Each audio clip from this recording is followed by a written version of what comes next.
సంతానలేమితో బాధపడుతున్నారా? 899 రూపాయలకే fertility assessment package. వివరాలకి సంప్రదించండి. నమస్తే రమగారు. నమస్తే జయ. రమగారు, శత్రుపీడలు ఉన్నాయి, మనకేదో నెగిటివ్ ఎనర్జీ అనిపిస్తోంది. కొంతమంది వచ్చేళ్తే అట్లా అనిపిస్తూ ఉంటుంది, కొన్ని ప్లేసెస్కి వెళ్తే అలా అనిపిస్తుంది. మనం బయటికి వెళ్ళి వచ్చినప్పుడు ఎందుకు ఒకలాంటి అనీజీనెస్ తెలుస్తూ ఉంటుంది. ఇవి తొలగిపోవాలంటే శాస్త్రం ఏమన్నా చెప్పిందా? మనకు అసలు సిమ్టమ్స్ ఏమన్నా తెలుస్తాయా? దిష్టి తగిలిందని, దిష్టి తగిలింది, ఇంట్లో ఏదో ఒక ఏమన్నాలంటే నకారాత్మక శక్తి అంటారు, నెగిటివ్ ఎనర్జీ అవును ఉందా అని మనం ఫీల్ అవుతాం జయ.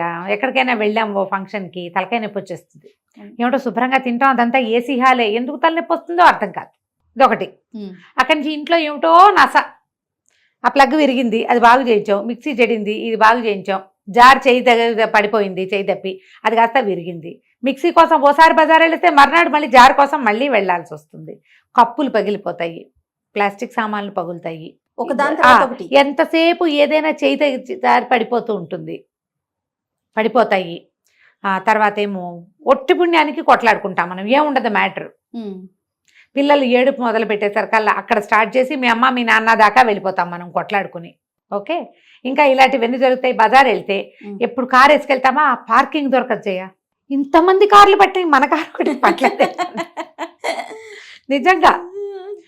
ఏదో షాపింగ్ చేసి బోల్డెన్ బట్టలు కొనుక్కొస్తామా, ఒకదానికి అదేదో బాగుండదు, ఒకటి ఇది బాగుండదు, దానికి మ్యాచింగ్ జాకెట్ ఉందనుకుంటాం, ఉండదు. ఏం నా జీవితం ఇలా ఉంది అనిపిస్తుంది. అనిపించిందా? అనిపిస్తుంది. అవునా? అక్కడి నుంచి ఎక్కడికైనా తొందరగా వెళ్ళాలంటే ఒకదానికి ఒకటి దొరకదు మనకి, ఈ కొంపలోనే ఏదో ఉంది అనిపిస్తుంది కదా. ఇంట్లో వాస్తు దోషాలు ఏమైనా ఉంటే ఉండొచ్చు. ఒట్టి పుణ్యానికి ఎవరింటికో వెళ్ళి అక్కడ కూడా కొట్టుకుంటాం. మన ఇద్దరం మొగుడు పెళ్ళాలం, ఎందుకు కొట్టుకుంటామో తెలియకుండా వేరే వాళ్ళ ఇంట్లో కూడా పిల్లల్ని ఒట్టి పుణ్యానికి కొట్టి తిట్టేస్తాం. పక్కింటి వాళ్ళతో పిచ్చి తగాదాలు. ఏదో మంచి ముచ్చటపడి ఒక మొక్కలు తెస్తే అవి ఇందులో సగం చచ్చిపోతూ ఉంటాయి. ఇంత నెగిటివిటీనా? గింజలు పెడతామా, ఒక గింజ రెండు గింజ తపాతాలు మొలుస్తాయి, చచ్చినా రావు. ఆలోచించండి, ఇవన్నీ మనకు ఉన్నాయా? పోనీ ఇందులో కొన్ని ఉన్నాయా? కొన్ని డెఫినెట్ గా ఉంటాయి. వీటన్నిటికీ ఏదో ఒక నెగిటివ్ ఫోర్స్ మనకు అడ్డం పడుతూ ఉంటుంది. ప్రతి చోట పాజిటివ్ ఎనర్జీ ఎలా ఉంటుందో నెగిటివ్ ఎనర్జీ అలాగే ఉంటుంది. వెలుగు చీకటి, చీకటి వెలుగులు కలిసి ఉండవా? అవును. కలిమిలేమి కావడికి ఉండాలని చెప్తుంటారు. రెండు ఉంటాయి, అలా బ్యాలెన్స్ అవుతూ ఉండాలి. వీటిలోంచి కొన్నిట్లోంచి అయినా మనం తప్పుకోవాలంటే ఎలా? కొన్నిటైనా తప్పుకోవాలి. నేనైతే ఇల్లు క్లీన్గా ఉంచుకోవాలి అని భావిస్తాను జయ. మన ఇంట్లో ఉపయోగం లేని ప్లాస్టిక్ డబ్బాలు, ఇప్పుడు ఇవాళ ఫుడ్స్ కొంటామా, డబ్బాలు వచ్చేసాయా, డబ్బాలన్నీ తోమి పక్కన పెట్టుకుంటూ ఉంటారు. డిస్పోజబుల్ డబ్బాలు ఇంట్లో ఉంచద్దు, తీసి పడేసేసేయండి. 1-2 టైమ్స్ మించి వాడద్దు. మామూలుగా పని వాళ్ళకి ఏమైనా ఇవ్వడానికి, మనమే ఏదైనా క్యారీ చేయడానికి అలా దాచిపెడతారు. పైలప్ చేసేయిపోకండి, ఒక 2-3 ఉంటే సరిపోతుంది, 50 ఎందుకు కదా. అసలు ఆ ప్లాస్టిక్ డబ్బాలు వాడకుండా మన ఇంట్లో ఉండే స్టీల్ డబ్బాలు వాష్ చేసి లోపల పెట్టుకోగలిగేవే వాడుకోండి, ఎక్కువ లైఫ్ ఇచ్చేవి. ప్లాస్టిక్ డబ్బాల్లో తింటమే మన కర్మ. ఆ కర్మకి కొనసాగింపు ఎందుకు? దిక్కుమాలి కర్మ, మళ్ళీ ఎందుకు కొనసాగించాలి? దిబ్బల కొట్టండి, వాటిని ఉంచద్దు. అట్టపెట్టెలు, పాతవి, పాత బట్టలు, పిల్లల చిన్నప్పటి సామాన్లన్నీ, బొమ్మలు, బొటికలు, తల్లేంది తోకలేంది బొమ్మలు బయటపారేయండి. సీసాలు లేని మూతలు, మూతలు లేని సీసాలు బయటపారేయండి. విజ్జోడైపోతాయి. ఒక అరడదని కప్పులు అలా కొనుక్కుంటామా, అందులో 3 ఇందులో 2 మిగులుతూ ఉంటాయి. కొన్నిటికి చెవులు విరుగుతాయి, చిన్న చిన్న పగుళ్ళు వస్తాయి. పగిలినవి విరిగినవి ఉంచద్దు. కొత్తవి కొనుక్కోలేకపోతే మానేసేయండి. ఉన్న వాటితో శుభ్రమైన వాటినే వాడుకోండి. పగిలిన కప్పులు ఉంచద్దు. బట్టలు ఏమైనా చిరిగితే, నైటీలు కుట్లుడిపోతే, ఏం పాయింట్లు చెప్తారు, నిజం చేయాల్సి.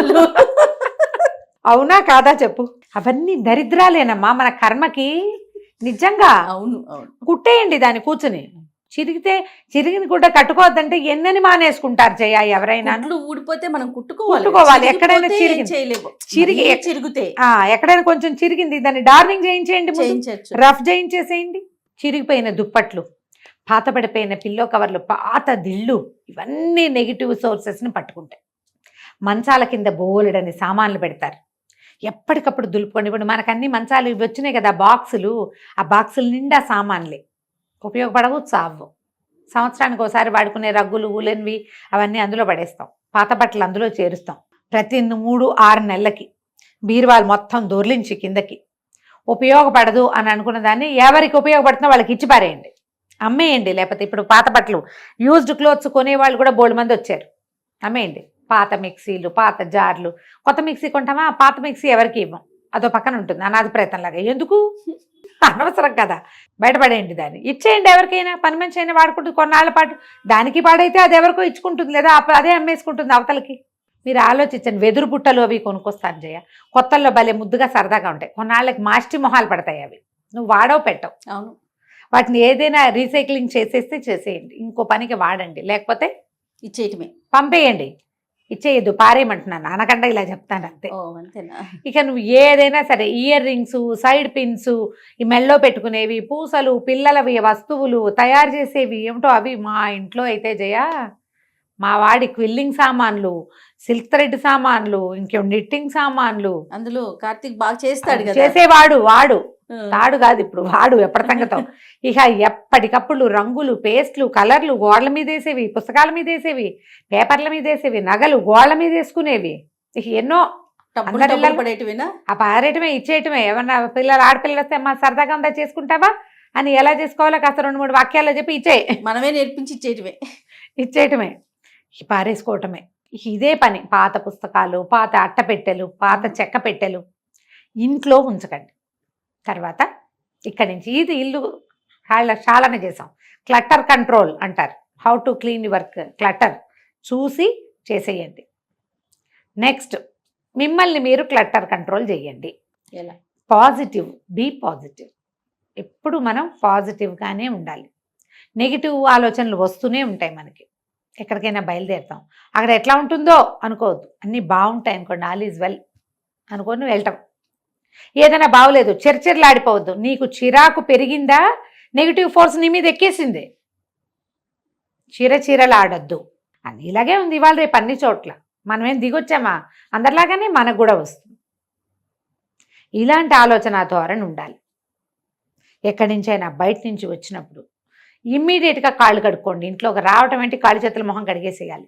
ఏ బట్టలు కట్టుకెళ్ళారో వాటితో సోఫాల్లో పడి ఉండద్దు, మంచాలు ఎక్కదు. పొరపాటును కూడా బయట నుంచి వచ్చిన బట్టలతోటి మంచం మీద ఎక్కద్దు. మీకు ఎంత తలనొప్పిగా ఉన్నా సరే, ఆ చీర డ్రెస్సో, మగవాళ్ళు అయితే ప్యాంట్ షర్టు, ఆడవాళ్ళు అయితే చీరలో డ్రెస్సులో విప్పో పక్కన పడేయండి. తర్వాత మడుచుకోండి, పోని మడవగలితే మడవండి వెంటనే, లేకపోతే లేదు. ముందు కాళ్ళు చేతులు మొహం శుభ్రంగా కడుక్కోండి. వేరే ఫ్రెష్ బట్టలు వేసుకోండి, కాసిన మంచినీళ్ళు తాగండి, అప్పుడు పడుకోండి. ఒకవేళ రాత్రి ఇప్పుడు సాయంకాలం పూట వెళ్ళారు, రాగానే ఇంట్లో ఒక అగరొత్తి వెలిగించుకోండి, కాస్త ధూపం వేసుకోండి. వీటి వల్ల మీ నెగిటివ్ ఫోర్సెస్ తగ్గిపోతాయి. ఇది ఆలోచించండి. ఇప్పుడు నేను చెప్పినవన్నీ అందరికీ తెలుసు, అందరికీ ఉండేవే. మనం సరిగ్గా దాన్ని సమాధాన పరుస్తున్నామా లేదా అనేది చూసుకోండి. కాదే ఒక పిల్లాడు ఏడుస్తాడు, ఏం చేస్తావు నువ్వు, ఓ పిల్లాడి చూస్తున్నాడు ఇక్కడ, వాడు ఏడుస్తుంటాడు, ఏం చేస్తావు, ముందు ఎత్తుకుంటావు, జో కొడతాము, ఆకలేసిందేమో చూస్తాము, వస్తుందేమో చూస్తాము, ఏదైనా పెట్టానే ట్రై చేస్తాం, అది చూడని చూపిస్తాం, లేదా ఫోన్ చేతిలో పెడతాం, ఏదో ఒకటి చేస్తామా. ఎన్ని చేసాం సమాధానాలు. మనం కూడా అంతే, ముందు ఏం చేయాలనేది ఆలోచించాలి. అన్నీ చేసి చూడండి, ఎక్కడో చోట సమాధానం లభించింది. ఇల్లు క్లీన్గా ఉంచుకుంటే మనకు సమస్యలు తక్కువగా ఉన్నాయి, చేసేయండి. ఎప్పుడు ఇల్లే క్లీన్ చేసుకుంటూ ఉండండి. మనమే సరిగ్గా లేము, మనం రిపేర్ చేసుకుందాం అనిపిస్తే చేసుకోండి. ప్రతి వాళ్ళకి సమస్యలు వస్తాయి, సమస్యలు సహజం. లోకంలో వెలుగు చీకటి ఉన్నట్టే. దీనికి రెడీగా ఉందాం. ఏదైనా వస్తే దానికి కావాల్సింది చేద్దాం. వచ్చిందని ఏడుస్తూ కూర్చుని నా నెత్తి మీద పెట్టి చేతులు పెట్టుకుని వాస్తు బాగోలేదా, ఇల్లు బాగోలేదా, అది బాగోలేదా, నా జీవితం ఇలా అయిపోయింది, ఇలా బాధపడద్దు. ఇవి అందరికీ వస్తాయి. ఎలా వదిలించుకోవాలో ఆలోచించాలి. రమగారు, బీ పాజిటివ్ అంటే గుర్తొచ్చింది, చాలా విషయాలు చెప్పారండి మీరు. బీ పాజిటివ్ లో చాలా వీడియోలు, మంచి మంచి విషయాలు. మళ్ళీ చెప్పే ప్రయత్నం చేయండి రమగారు, ఇంకొకసారి మళ్ళీ కొత్త విషయాన్ని కొత్తగా ప్రేక్షకులకు అందిద్దామండి. అలాగే, రైట్ అండి, నమస్తే.